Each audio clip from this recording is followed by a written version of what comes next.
Hello viewers, I'm SB and welcome back to Endless Space 2. It's been quite a while since we touched this, and if this is your first time seeing Endless Space 2, don't worry, we will go over what's going on. I'm not going to jump into this as though everybody's familiar. But an expansion just came out, the Vaulters expansion, adding this new faction you can see here, and I've really been I'm looking for an opportunity to get back to Endless Space 2 because I love Amplitude's games. They make really great stuff. By the way, the Vaulters expansion was released on the 7th anniversary of the founding of the studio, and to celebrate that, all of their games on Steam are on sale right now, and I think you should go and buy those games. For real, Endless Legend is the best 4X in the genre, I would say, head and shoulders. Dungeon of the Endless is fantastic. I feel like I'm forgetting something. I guess Endless Space was the other one. Endless Space 2 is quite good, and I hear it's gotten a lot better since we last touched it. A bunch of significant updates, improving the AI, improving systems. I'm eager to get into it and find out. I really haven't played since the last time we did a series, so some of this is going to be just as new to me as it is to some of you. So today, obviously, we're playing as the Vaulters, the new faction. They will be familiar to you if you've played Endless Space 1 or Endless Legend. Their traits are metafolding. Every colony can build a portal that permits instantaneous travel to any other gate in the Empire. Ships will automatically use gates to plot the most efficient route between any two systems. That's nice. It'll reduce the amount of micromanagement we have to do. This is teleportation is a thing they've been good at in the other games. This seems very useful for defending large empires. In particular, it means that we won't have to be quite so careful about the shape of our empire, because it's often a concern, that it's difficult. If you build your empire in kind of like a spidery shape, it's difficult for ships to get to one place from another place.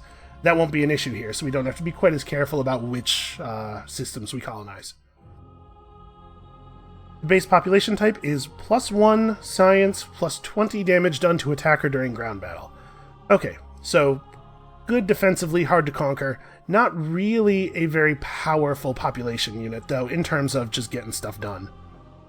We get to start with some Sisters of Mercy. That's awesome. The Sisters of Mercy, also from Auriga, also from Endless Legend, have apparently survived. They were allowed on the ship when the Vaulters left.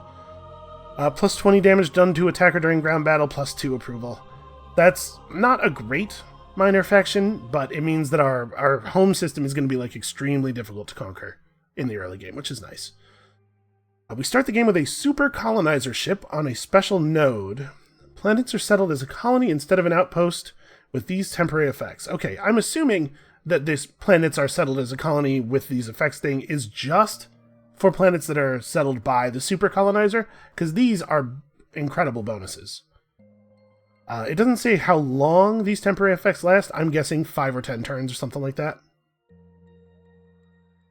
We have material expertise. We can use strategic resources for system development upgrades. Okay, again, mirroring an ability that they had in Endless Legend, where they could spend strategic resources as though they were luxuries.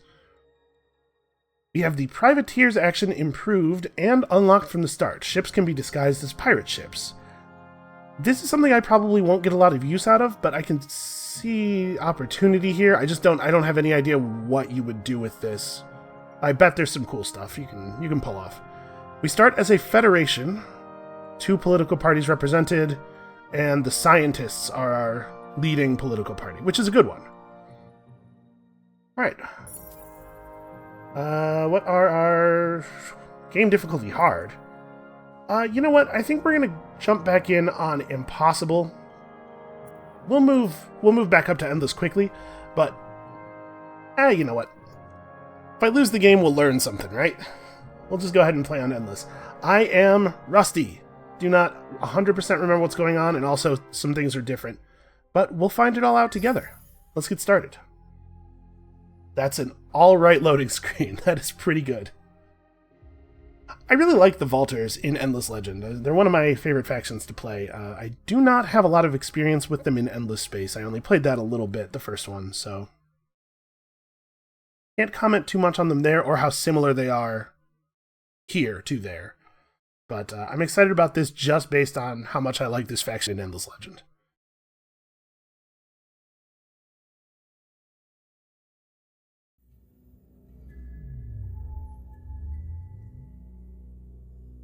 Is this the end of our voyage? Is that Opbot? We had such hopes at the beginning, though we left in sorrow and desperation.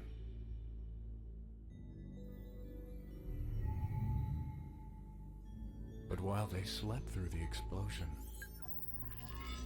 I have stayed awake for centuries, doing what I could to keep them alive. To save Zolia, first of the bloodline. But our power, my power, is fading. I can do nothing more for my people, the Vaulters.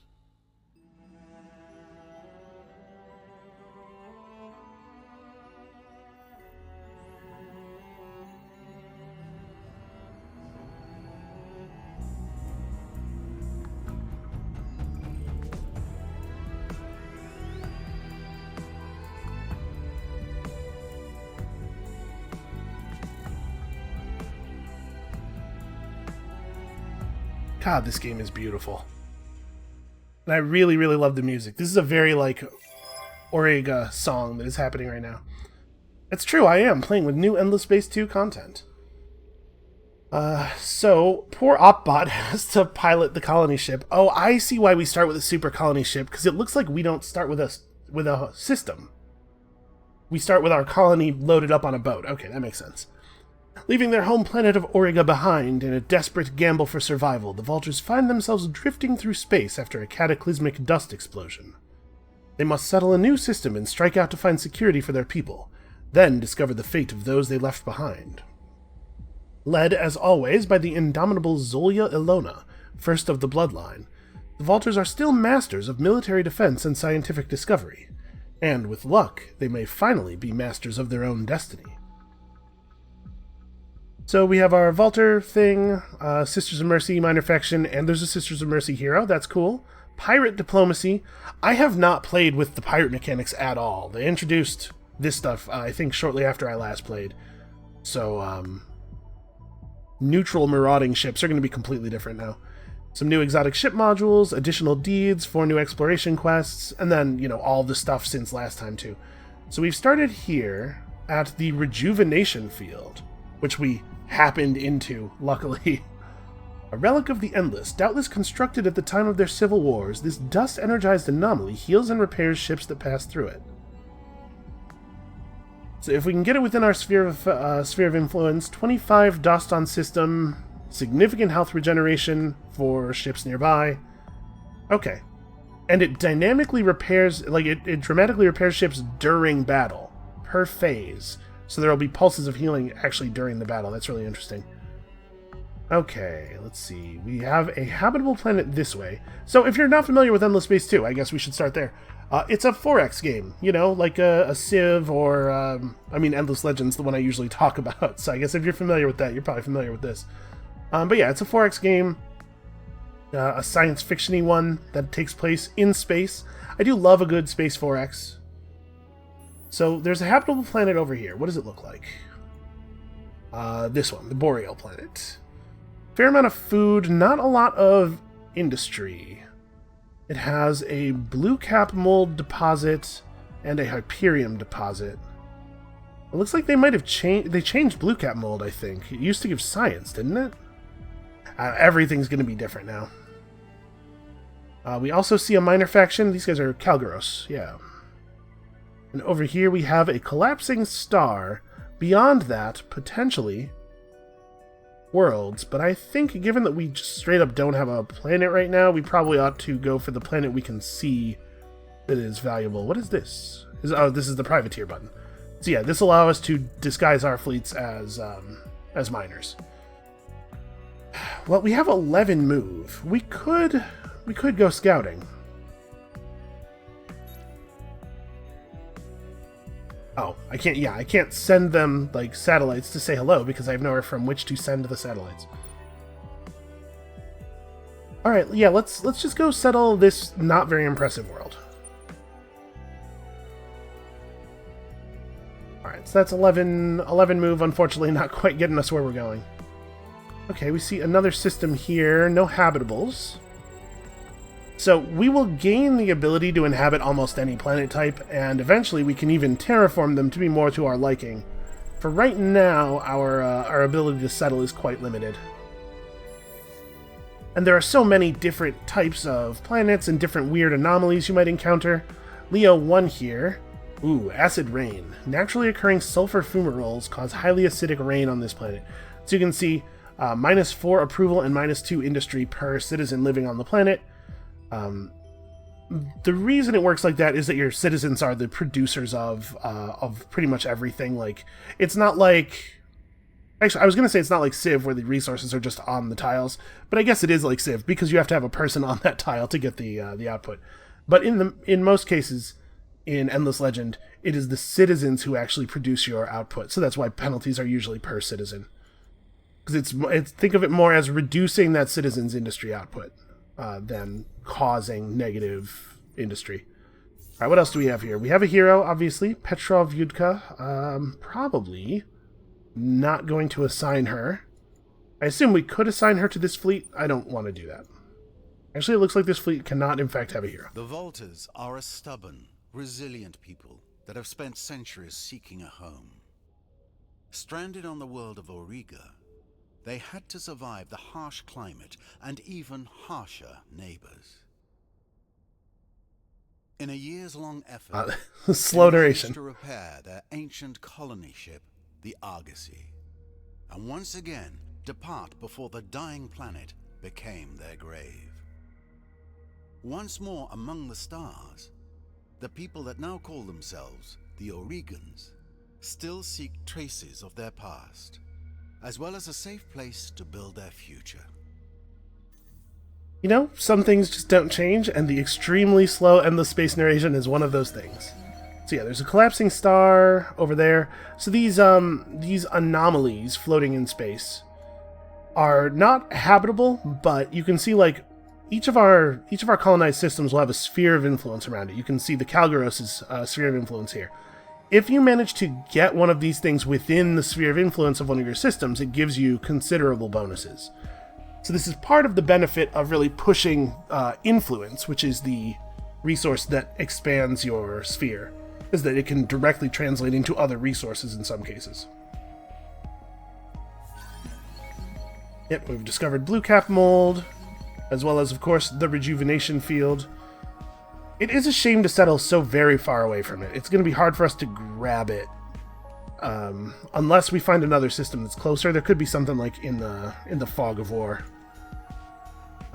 Okay, let's see what else we got here. I guess we can wait until we actually have a colony before we check out this other stuff.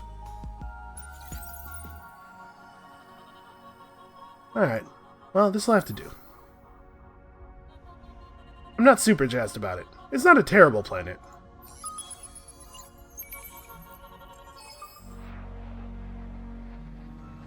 Well, here we are on Micro 4. Imperium and Blue Cap are fine resources. And food is important, especially in the first planet of your empire. It's good to have the ability to produce people. So we started with 2 Volter citizens and 1 Sisters of Mercy. Not really fantastic. So you can see these values up here are what our citizens are actually producing on the world.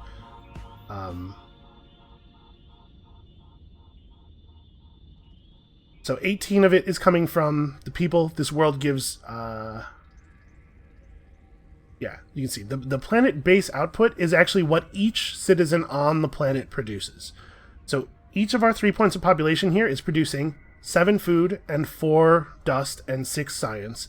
And then in addition, whatever yields they say they have on them. So the Volters are each producing 1 additional science, and these sisters are producing a little bit of approval, which is important because it provides modifiers to both food and the star is influence. It's a lot to take in. If this is your first time seeing this game, there's a lot of stuff going on. It also has a variety of ways of viewing the information. Is it space? Yeah. So we can break down our planet outputs with this screen as well, which I found very helpful once I discovered it. So this just shows you the per citizen outputs at a glance. And we can take that sort of abstracted view out to the universe level as well. The pixels here are giving us a rough idea of the percentages of resources output. So you can see roughly this much of our output is science, and that much is food. And then once we have access to galactic trade and stuff, there'll be even more information to see. But so wait a minute, the Argosy was not spent. It'll reactivate in 4 turns, so we're going to get to do this super effective colonization thing multiple times. That's awesome. Alright. So we've created the, as part of creating our colony, it also created for us a scout ship. We're going to assign our hero to lead the fleet that contains the scout ship. Do we have any stuff to explore here? We don't. The scout ship has a number of probes on it. And we're going to use these probes both to explore the galaxy by, like, sending them out to explore, but also to explore anomalies. That's what the fact that these are sort of giving off a ping every once in a while indicates that they have anomalies on them. So we'll check those out in a minute. So we are currently having a golden age. Joyous colonists and eager scientists disembark. 9 more turns. Wow. That's a pretty good amount of time for all of those resources to, all that free stuff to be happening. So I'm sorry, I'm blowing past some stuff. Yeah, we're just going to make very basic buildings that provide some core yields. So this golden age thing is going to help us offset the fact that our population is relatively weak. A lot of other factions have better population bonuses than +1 science. So we see some deciduous trees somewhere. Wait, where do we see that? And also dark glitter. Huh, it's not on these worlds, right?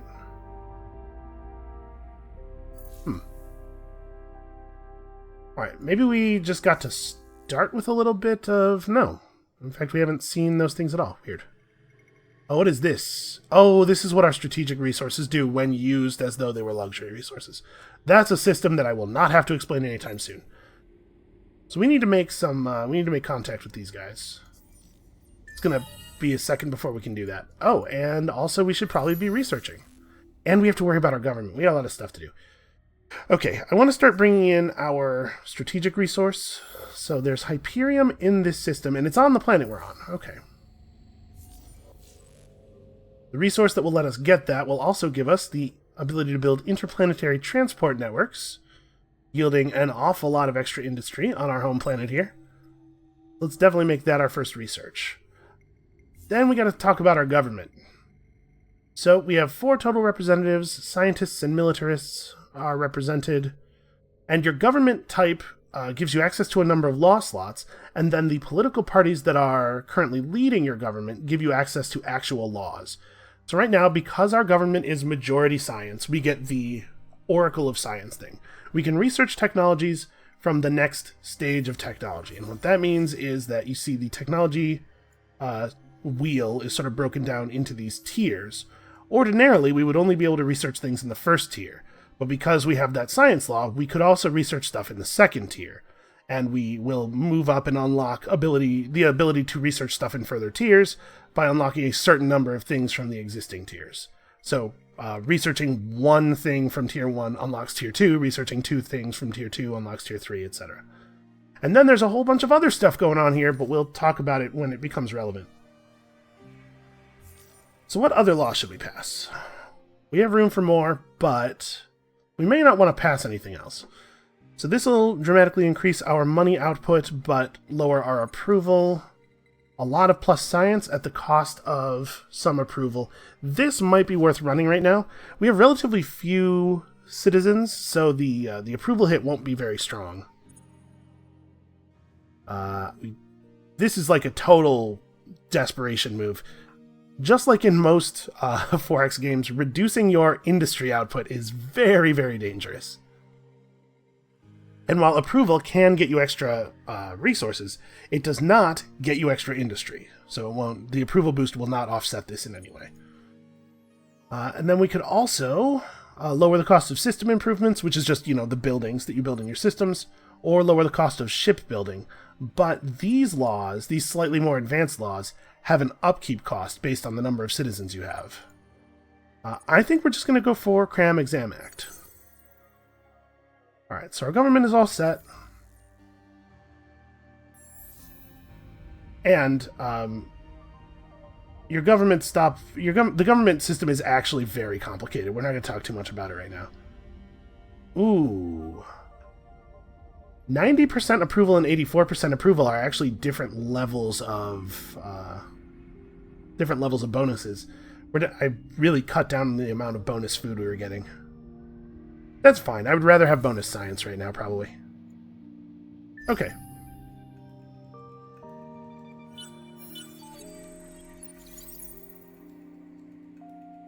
Alright, so let's explore some anomalies. Part of the reason, actually the entire reason that I equipped our hero to this fleet is that exploring anomalies is good XP. So none of these planets are hospitable. Arid, savanna, and desert. Let's take a quick look at our tech tree and figure out how we get to colonize these. So, arid planets are colonizable here. Savanna's right there. And desert is the next tier up. So we would not be inhabiting the desert planet anytime soon, probably. Let's see, this tech gives us better access to curiosities. The things on the planets are called curiosities, not anomalies. Or sorry, no, they're called curiosities until you explore them. Curiosities can reveal anomalies, but sometimes they reveal other stuff instead. That's right. And this is just a whole lot of extra science. So we might go for either of these next, honestly. So I'm just trying to figure out which planet is more important to explore first. I guess it's probably better to go for the arid planet because the arid planet has a lot of industry, which is something our empire is currently lacking. So we'll just dispatch a couple of probes here. What have we discovered? Deserted cities. Oh wow, that's a good anomaly. An eerie reminder of yet another lost civilization. Okay, yeah, that's very valuable. This is a good world. We also learned a new battle tactic. Our scout ship has 4 probes on it, so we get to do this 4 times. We've discovered that this planet has super spuds. Why, those are the best kind of spuds. Okay. Yeah, we're inhabiting this planet as soon as possible. And then we may as well scout the savannah as well. So what have we? Dust ruins. Many ruins from the time of the Endless were dust-enhanced structures or traditional buildings that preceded the Dust Era.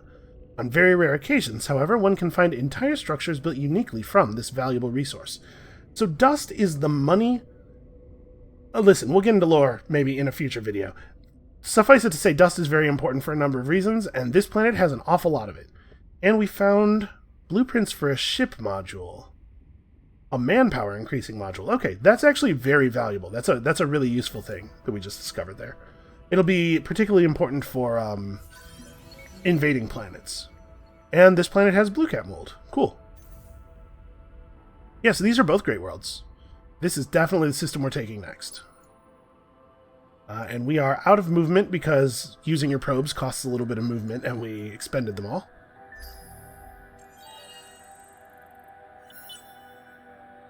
So am I allowed to build... No, I am not allowed to build normal colony ships. So we can't colony rush in the early game very effectively, but all the colonies we do build are super good. Alright, it's an interesting trade-off. So we've already regenerated 1 probe. It looks like we're just going to get a probe every single turn. So let's probe the other curiosity here. And what did we find? Oh, we found more module blueprints. Okay, shielding modules. So we will be building our own ships. We'll be designing the blueprints for our own warships and stuff. That's what all these modules are for. All right, and we still have all of our movement, actually. I wonder if they changed the way that expending probes consumes movement. They totally might have. All of the knowledge that I have about this game's mechanics might be wrong by now. Hard to say. So I think we want to pick up PEV scale accelerators at the very least. The Argosy will be ready in 2 turns. We'll have the ability to inhabit that planet in 2 turns. This is a good start. It feels like an okay start. Oh, here comes our faction quest. We left Auriga millennia ago, but to us it feels like yesterday. Slumbering in our pods aboard the Argosy. By the way, I just want to say, poor Opbot, after all the crap he's had to go through, he has to be the one to stay awake for millennia and watch the ship. Opbot obviously is a character from previous games. I don't know if he was in Endless Space 1, but he's definitely in Dungeon of the Endless. And then again in Endless Legend.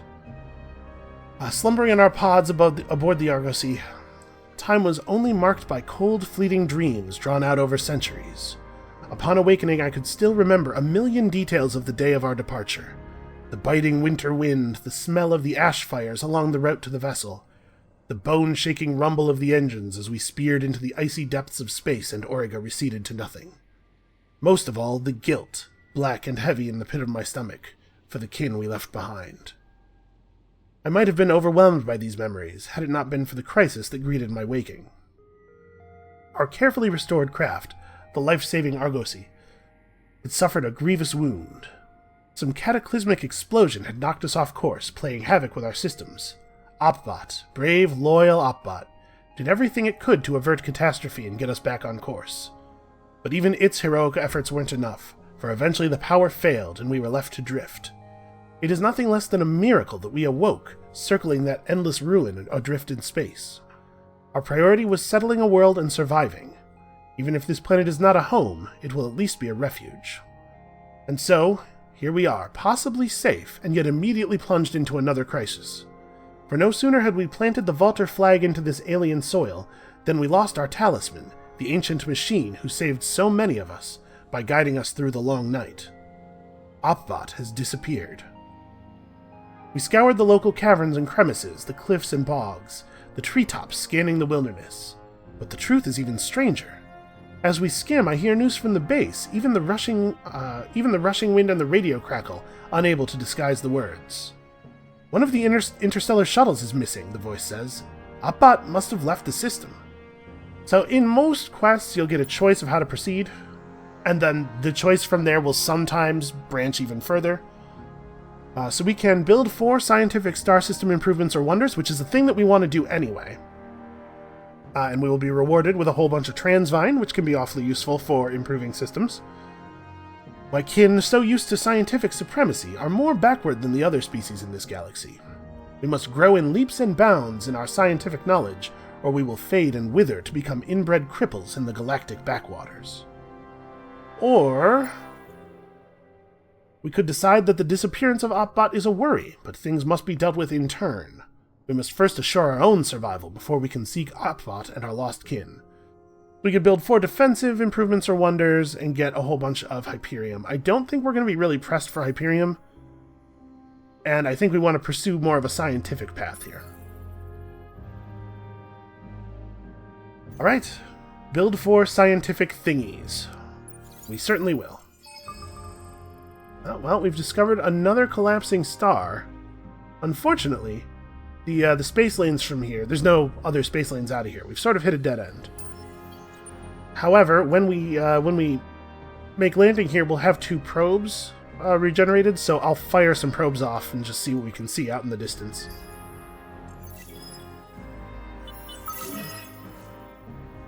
Alright. Well, we know exactly what we're doing with it.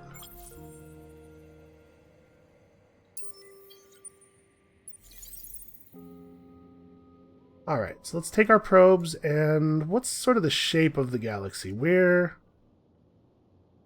sort of out to galactic north. Let's just fire these like here and here.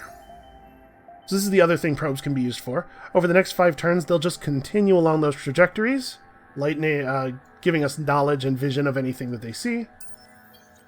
And in the meantime, let us proceed back. We'll head down this way, see what these guys are all about. Now, we still can't contact them. Well, we'll send our scout ship over and do it that way.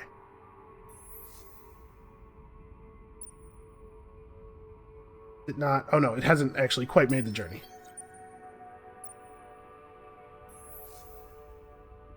Oh, it has. Oh. You are increasing the duration of your next golden age by 2.3 turns every turn. So the longer we wait between settling, the longer the new planet's golden age is. And we have to let the Argosy charge for a while. We can settle faster by paying resources. Okay. Interesting. Well, it looks like the Argosy is going to be sitting here, watching these planets spin for a little while.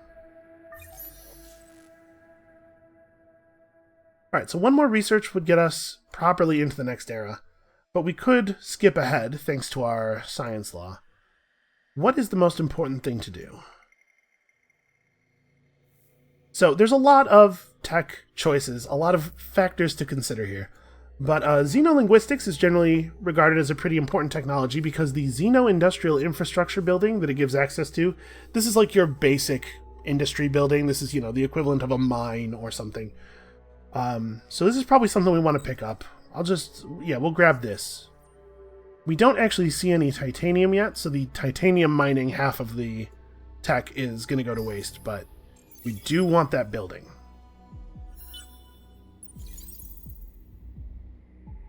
Alright, probes aren't showing us anything. Let's zoom back in here. So the cost is coming down one of each of the strategic resources, and also about 100 dust per turn. Unfortunately, we have actually no titanium, so we're going to have to wait until the cost is at 0 before we can settle, which is going to be another 10 turns. You can see our sphere of influence is growing, our population is growing. What is this? We've discovered the nearest. Show me that. Ah, the probes. So each minor civilization has its own weird little traits. Temperate factions, when we improve our standing with them, they'll eventually start to contribute resources to us. And temperate factions provide more dust than others when providing resources to us. They also have a green streak. So if we assimilate them, we'll get +5 approval per fertile planet in the system on each of our systems.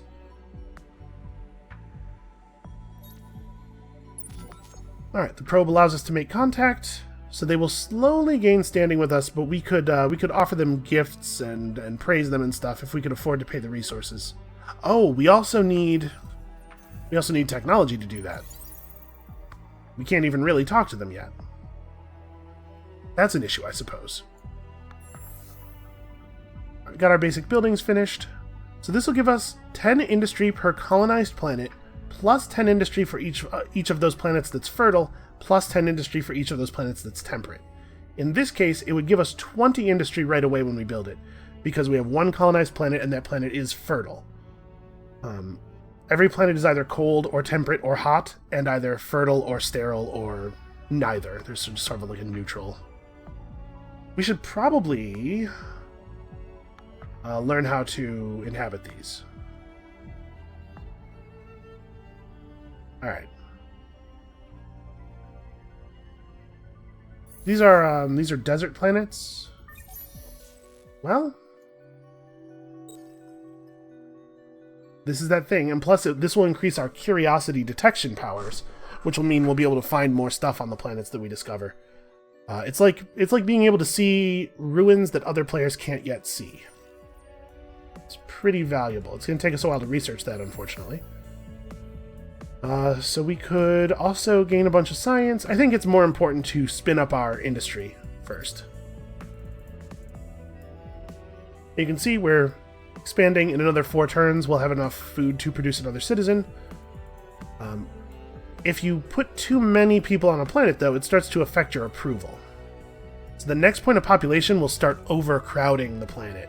We're going to either want to research things that let us deal with this, let us create safe units of population, or we're going to have to spread out to these other planets relatively quickly.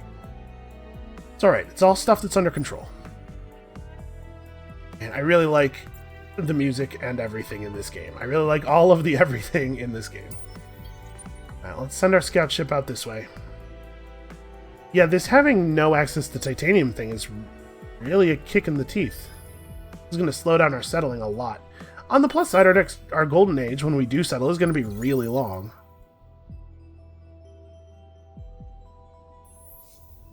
Is this continuing to go down at the rate we had witnessed? Yes, it is. Okay. The function for how the costs decrease could be stepwise or something. Like, it's gonna be a good idea for us to poke our head in here every once in a while. Okay, so our hero has gotten a fair amount of XP. But now that it's turn 10, we can reassign them again. When you assign a hero to something, there's like a 10-turn cooldown until you can reassign them. So now that we've gotten them a burst of early XP, I think it's probably a good idea to unassign them from the fleet and make them a governor. And I don't even know what her skill tree looks like. So every hero has a ship. Of course, when you use them as part of a fleet, they contribute their ship.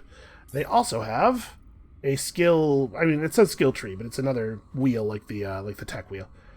So this hero started with plus 5% shield capacity on her fleet, and plus 10 industry per anomalies on colonized planet on systems.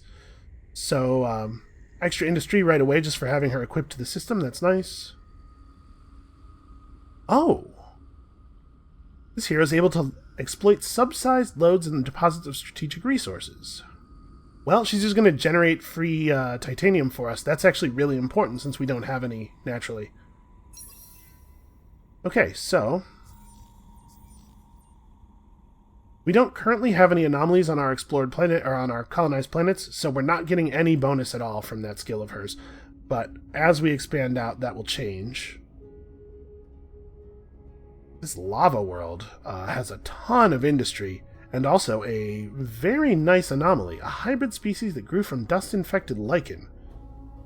A nearly indestructible is basically a cyborg plant. That's awesome. How do we inhabit lava worlds? I love the keyword search. Lava worlds are over here on maximized exploitation. Okay, so you may notice that we could research maximized exploitation right now. These lines running from tech to tech don't function exactly the same way they do in other games. Atmospheric filtration has in it some of the knowledge for maximized exploitation. So if we do this first, it will reduce the amount of time we have to spend on this one. But it's not required. We'll probably go for that after what we're doing now. I gotta say, this is a pretty slow start. It's turning out to be a pretty slow start. We'll be alright. But it's a bummer. Oh, we've discovered a unique planet. What is this? Oh, Auriga. Really? We've been out here for millennia and we went that far? We must have gone in circles for some of it. So yeah, the planet Auriga. This garden planet was used as a biological laboratory by the Concrete Endless, with myriad experiments run on both native and alien life forms. A site of major conflict during the Dust Wars, the environment degraded and the surface of the planet was eventually covered in ice. While there are rumors and expeditions that claim to have uncovered miraculous ruins and the vestiges of great empires, today Auriga is an icy tomb. Yeah, so that's how that turns out, in case you were curious. Kind of Endless Legend spoilers, sort of, if you've never played a game of Endless Legend before. So let's zoom in here. So obviously, Auriga as a unique planet has some interesting yields. Large gas temperate. Oh, very high dust output on this world.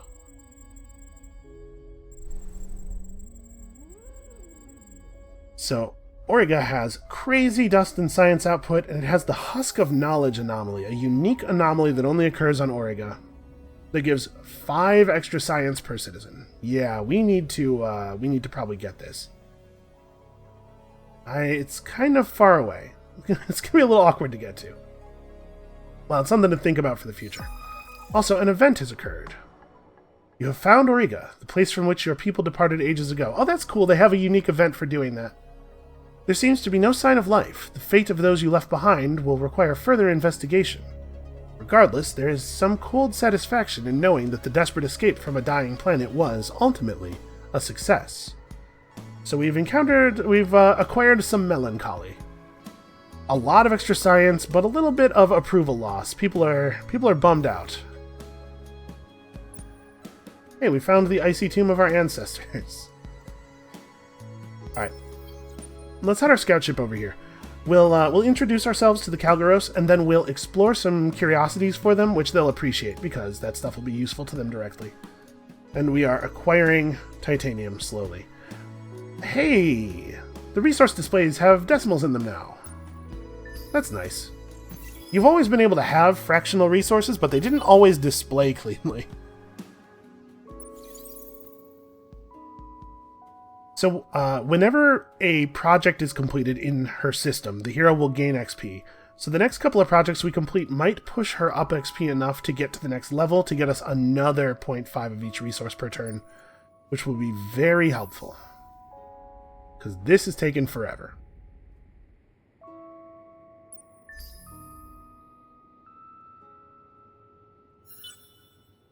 Yeah, ordinarily you would like to have another colony by now. Well, you'd like to have another planet being settled.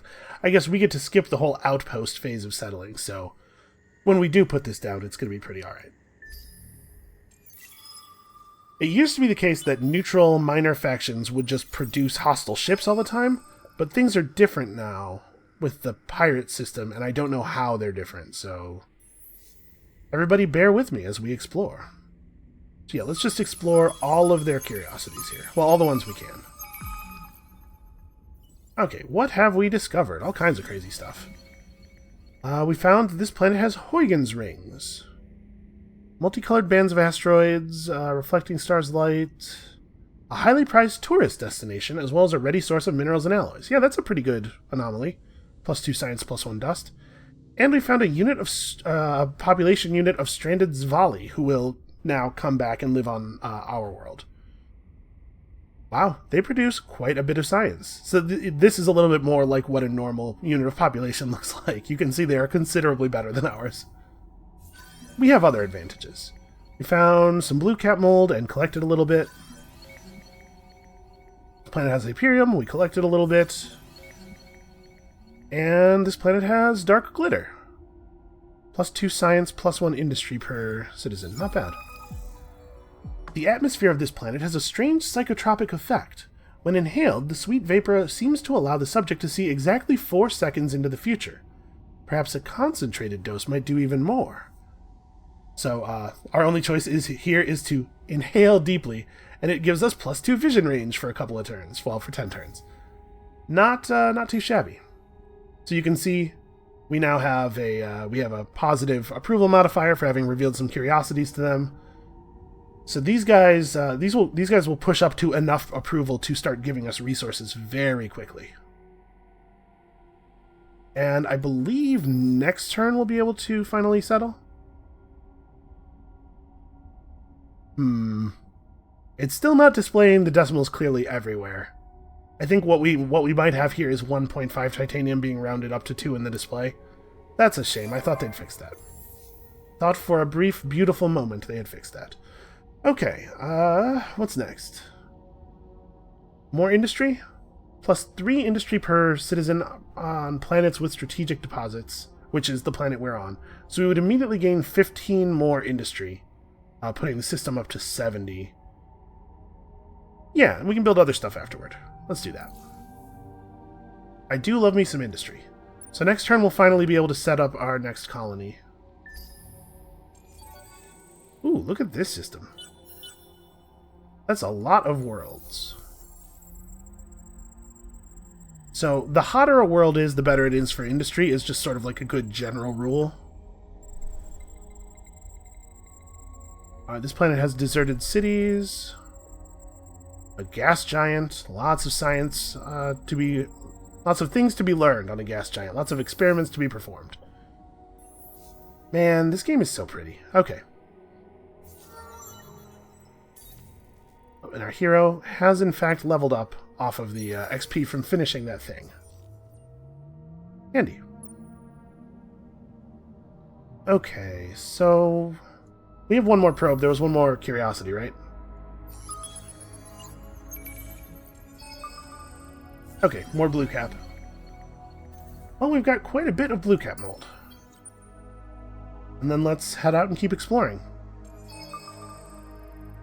Another collapsing star, really. Weird.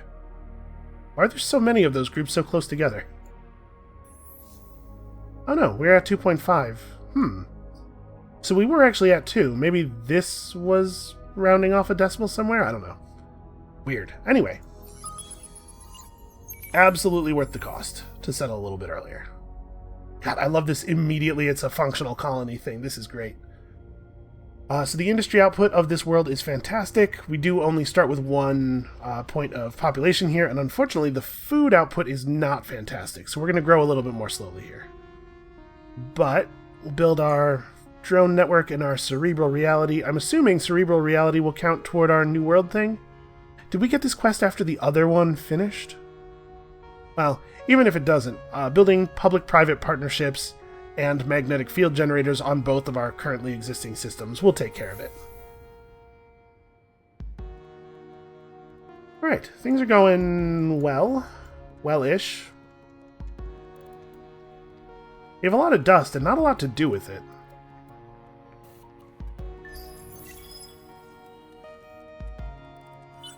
Maybe we should have gone this way instead. So you can see that's the Zavali ship there, heading back to our world. Presumably, I think it would be interceptable if somebody had a mind to do that. How many curiosities are there to explore here? 2? Okay. We'll head over. I was considering... Oh, it's going to take us multiple turns to get there. Well, then we will fire off a probe. No, we won't. I just clicked right past. You can only fire off probes when you're actually orbiting a node. Well, we'll fire off a probe once we're over there. Alright, so we finished our tech. Also, there's an election coming soon. So currently, our citizens are about divided like this. This is a poll of who they'll vote for in the election. The proclivities of your citizens are somewhat guided by the things you do. Building certain kinds of structures gives political influence to certain parties. If you get into a war, the militarist party will gain influence and stuff like that. The whole government system is very complicated, and I was not super good at manipulating it. You can see we've got new unexplored curiosities due to the fact that we've gained curiosity exploration power. So this is a level 3 curiosity, so we couldn't see it before. I think probably popping this is not a huge priority. We can build more scout ships. I mean, we're working on stuff. We have important things happening. I think we do want to work toward maximized exploitation, and we may as well go through X-atmospheric filtration. We do need 2 more things of this level to properly unlock the next level anyway, and also there's some useful stuff here. Filter barges, a once per empire improvement that just gives you resources. That's a Vaulter unique thing, I think. Yeah. And the ability to customize or to colonize ash planets. Let's just queue both of these up. Oh, by the way, one thing I love about this game's research queue, and I wish more games did stuff like this, is you can just grab stuff and rearrange the queue like this. Wonderful. I wish that the research queues were easier to manipulate in more of these kinds of games. Alright, so once the Argosy is available again, where are we going to send it? We don't have the ability to travel off of space lanes yet, I don't think. That's attached to some text somewhere. I don't know. Yeah, so we have to get Oregon shielding first. And then we'll be able to free move off of the space lanes. Well... yeah, we'll get there. It's not a big deal right now. There are other planets we can colonize on this constellation.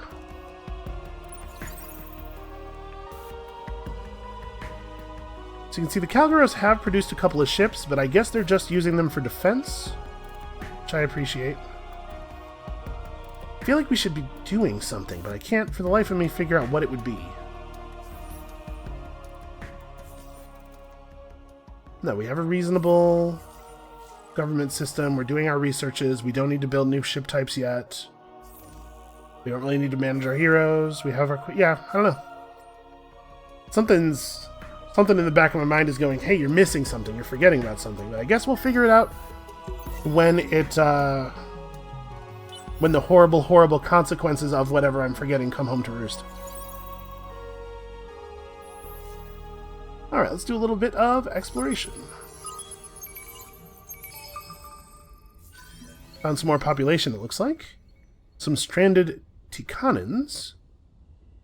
Alright, so that resource that they give is defense. It's like how planets defend themselves against invaders. And... oh, all ships in the fleet have been granted 10 experience points. Well, cool. I don't think that's terribly useful on an explorer. We're not out of movement, but I'm going to fire off a probe. So why don't we fire this probe this way? Because we can see there's a space lane that goes over here. I'm curious what is over there, but obviously we're going to head down to this side. Alright, I believe we're about to have an election on turn 20. Alright, drone network is completed, and Cerebral Reality's coming along.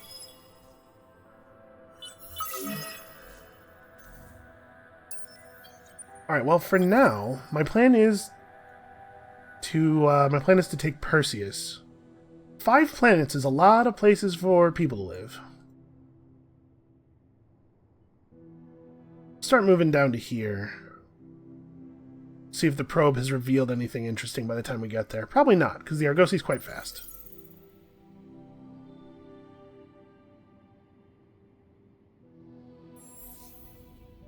Alright, so now we have all of that industry. We're up to 75 here. Still only almost as good as the other system we have. We should probably take over this desert planet and move some of our population over to it. We won't grow people as quickly, but we'll be able to complete our science stuff a little faster.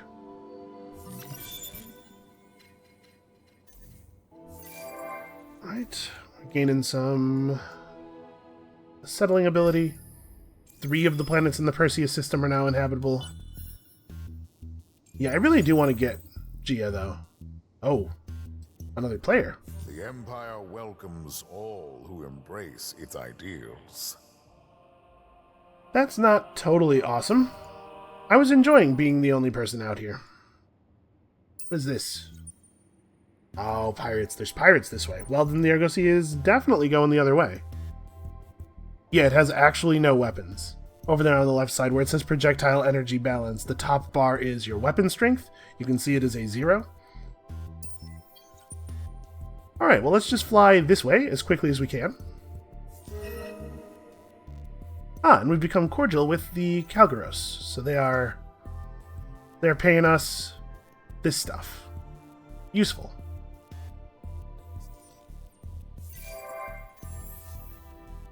Alright, Leo is also going to need to build some things. Unfortunately, this planet is neither fertile nor temperate. So this is actually only 10 industry here. And the interplanetary transport network isn't very valuable here because this planet doesn't have any strategic resources. So honestly, I don't think I am going to build this. I think we'll just move straight to the science stuff. Plus 10 science. Okay. This planet does have an anomaly, so we'll get a lot of science out of the magnetic field generator. Although, also, it's very expensive. Oh hey, the portal doesn't just allow teleportation, it also gives 10 science. Eats up some valuable strategic resources, though. I don't think we want to build one of these until we have the Argosy's next settlement out, just to make sure we have enough titanium. Well, I'm not overjoyed about our options here. And actually, right now, this is only going to be like 6 science, because we're only going to have 2 population by the time it's done. Well, in general, it's better to lead with industry. Get your industry out early. It's not awesome, but none of our options really were. Alright, so here comes the election. So we, as the leader, a person of some influence, can officially declare our support for one of the parties, and that'll give them a little bit of a boost in the vote. The survey's not infallible, it just gives you sort of a general idea, and in cases where it's close, like between the ecologists, the industrialists, and the pacifists, it's hard to know which one of these is going to win the second seat in the government. We can pretty comfortably say the scientists are going to win. So I think what we should maybe do is throw our support behind one of these 3 to try to push them over. So the ecologists... let's have a look at the laws. So the lower level ecologist laws are just like plus a lot of resources where there are anomalies. So that our, our second system has a good anomaly. This would be helpful there. The low level industrialist one, the pinned one, is the one that you get when that party is the leading party. So we don't have to look at that for these guys, because these guys will not be that party. That's not very good. Trusted broker. Diplomatic cost reduction. We haven't even engaged with the diplomatic system yet. I'm not too worried about that. Let's throw our boost behind the ecologists. See if we can be scientist ecologists. That's a strong government.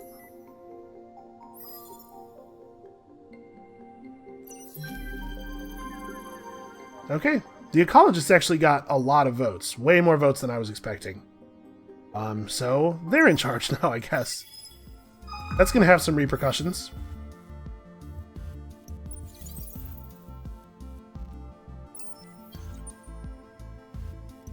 Okay, we've discovered the camo system. Oh, interesting. So the systems are typed by their stars. So you can see Perseus is orbiting a binary star, and the star type sort of seeds the random number generator for the planet generation. Certain types of planets are more likely to occur around certain stars. This system's star is a Dyson sphere.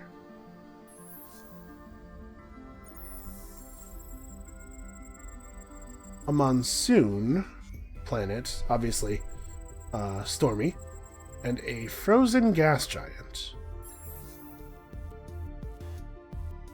Okay, that'll be interesting. A cold homecoming has come to an end. A brilliant inventor from the microsystem has created a wondrous piece of technology, a neural device that allows one to temporarily control the thoughts and actions of another. Unfortunately, the inventor only created one. I don't think that's that unfortunate. And he apparently passed away shortly after testing it for the first time. There's a bit of a hullabaloo over what to do with the device now. I do not think that it is a good thing for this device to exist. So we can confiscate it, which will increase militarist political ideology and double our hero XP for a while, but only on that system. Or we can destroy it. In general, people will be happy about this, and it will increase our ecologist political ideology. Not super meaningful, since obviously they're in charge already, but we're definitely doing this. I would like this approval boost. What is our new quest here? Your system, Leo, has been selected as the host venue for a major diplomatic summit. In the coming months, all eyes will be on you. Watchdog groups across the galaxy will be monitoring Leo's infrastructure, stability, and security in preparation for the summit. Make sure the event goes off without a hitch, and you may find surprising new opportunities open up for your empire. Man, you meet the United Empire, and all of a sudden you're just like the center of everything. So for 10 turns, keep Leo clear of enemy ships. I don't know that we're going to be able to do that. If those pirates head to Leo, we don't have any way of stopping them. I would like to see where that quest leads, though. Alright, people are being born all over the place. Let's have a look at our government. Okay, no, the ecologists didn't take over. So the more time your parties spend in the control seats in the government, the more established they become, and the more established they are, the more advanced laws you have access to from them. So we unlocked, because we've now gotten these two parties to the established level, we've unlocked new laws with them. The Star Boogie Bill is awesome, but expensive. We actually are not producing 16 influence per turn, so if we were to run this law, it would be at a deficit. We should probably put this into effect, though. 2 food per citizen on anomaly and plus 5% all resource output is what that symbol means. Per anomalies on colonized planets is pretty good for our second system, and our first system we have opened up the planets that have anomalies, so we should get this voted in. So let's abolish that law and run this guy. Costs influence per citizens. Right now we can afford to take that hit. So the lava planet that we're looking to inhabit has an anomaly. This planet has an anomaly. We're gonna be taking advantage of that law soon enough here on Micra, and Leo already is.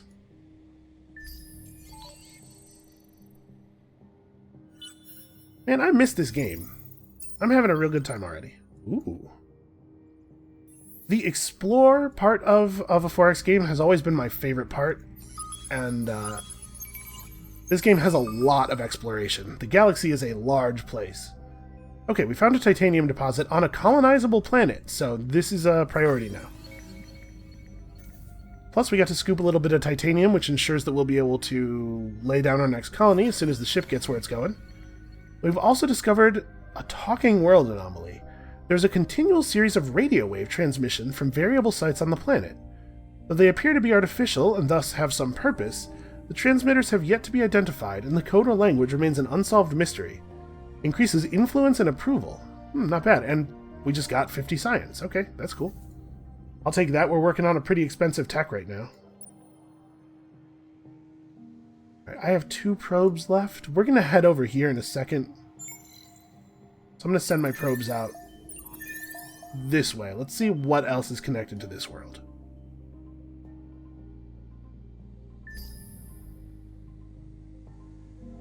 I want to get our 3rd system established, and then we are probably going to have to stop for the day. But I'm excited to play more of this game. So, the difference between a small ash world and a huge ash world is just the maximum population it can hold. This can hold 6 population units, while this one can only hold 3. But this one has the deserted cities, and it will get bonuses, obviously, because it has an anomaly thanks to our current laws. So let's start our system our habitation here. And we'll come over and inhabit this one as our population grows. For now, let's put these together quickly. It's a good thing we found that extra bit of titanium, or we wouldn't have been able to settle right away. Oh, and I've gained control over the constellation Vela. Plus 15% food on colonized system. So, groups of habitable stars together are constellations. Each constellation has different bonuses for its owner. So yeah, this is a system that I completely forgot about because it did not exist last time I played, although I had read about it. That's cool. And this guy should head out this way. These probes will reveal some more interesting things to us. Yeah, alright. We started up a little slow, but I think we're kind of rolling now.